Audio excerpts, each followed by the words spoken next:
Cette réforme, nous la faisons également pour les jeunes et pour les femmes. La force d'une profession, en effet, se mesure à sa capacité à attirer et intégrer les talents, à renouveler ses compétences et élargir ses savoir-faire. Et vous le constatez, j'en suis sûr, dans vos circonscriptions, les jeunes ont peu accès aux professions réglementées du droit. Parmi les greffiers de tribunaux de commerce, 77% ont plus de 50 ans. Cette proportion atteint 85% parmi les administrateurs judiciaires. Sur le terrain, vous constatez aussi que les femmes sont largement minoritaires.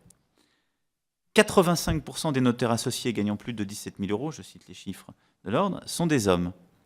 Dans le même temps, 84% des notaires salariés rémunérés moins de 4 000 euros sont des femmes.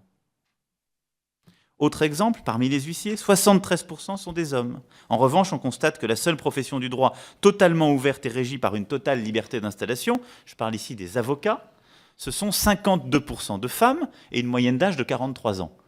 Ces chiffres pour vous dire qu'il y a quand même quelque chose, vous le voyez bien, qui ne fonctionne pas dans les professions réglementées du droit. La description même de la démographie que j'en fais est la traduction d'un blocage. Ce blocage, c'est un blocage à l'égard des femmes et des plus jeunes. Il se lit dans les chiffres. Voilà pourquoi nous avons fait le choix de faciliter l'installation, parce que les professions ouvertes, ce sont aussi des professions plus jeunes et plus paritaires.